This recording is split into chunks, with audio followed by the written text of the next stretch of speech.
We are on reading 13, and I hate to tell you this is a painful chapter in the one and only Ivan, and it starts out with the title, A Hit. Stella's foot hurts too much for her to do any hard tricks for the 2 o'clock show. Instead, Mac pulls her limping into the ring where she tracks a circle in the sawdust. Ruby clings to her like a shadow. Ruby's eyes go wide when Snickers jumps on Stella's back and then leaps onto her head. At the 4 o'clock show, Stella can only get as far as the entrance to the ring, and Ruby refuses to leave her side. At the 7 o'clock show, Stella stays in her domain, and when Mac comes for Ruby, Stella whispers something in her ear. Ruby looks at her pleadingly, but after a moment, she follows Mac into the ring. Ruby stands alone. The bright lights make her blink. She flaps her ears. She makes her tiny trumpet sound. The humans stop eating their popcorn. They coo, they clap. Ruby is a hit. I don't know whether to be happy or sad.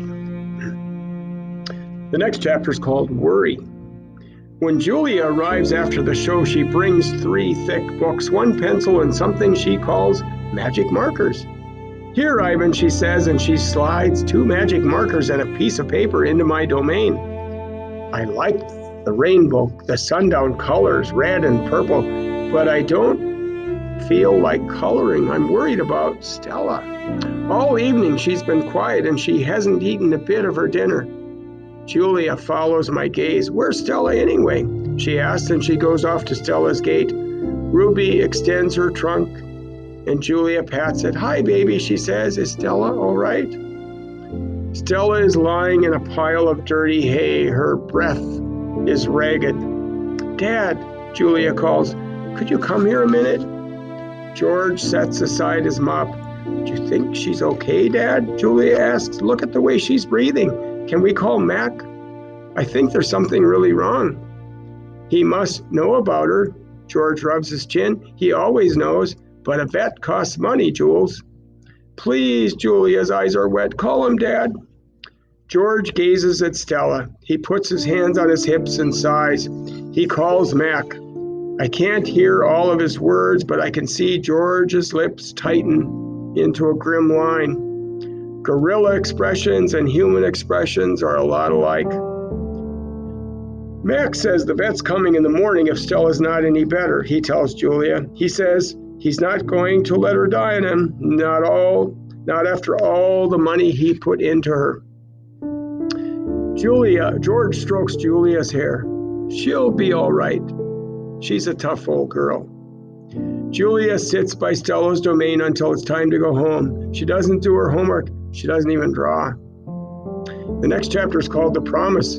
My domain gleams with moonlight, and I awake to the sound of Stella's calls. Ivan, Stella says in a hoarse whisper. Ivan. I'm here, Stella. I sit up abrupt, and Bob topples off my stomach. I run to the window. I can see Ruby next to Stella, sleeping soundly.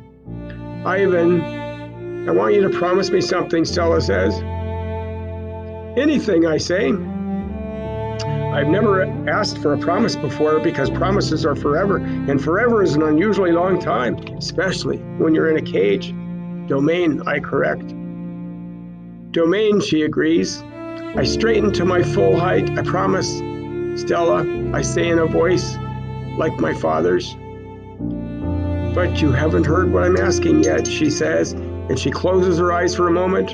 Her great chest shudders. I promise anyway. Stella doesn't say anything for a long time. Never mind, she says. I don't know what I was thinking. The pain is making me addled. Ruby stirs. Her trunk moves as if she's reaching for something that isn't there. When I say the words, they surprise me. You want me to take care of Ruby? Stella nods, a small gesture that makes her wince. If she could have a life that's different from mine, she needs a safe place, Ivan, not here, I say. It would be easier to promise, to stop eating, to stop breathing, to stop being a gorilla. I promise, Stella, I say. I promise it on my word as a silverback. Before Mac, before Bob, even before Ruby, I knew that Stella was gone.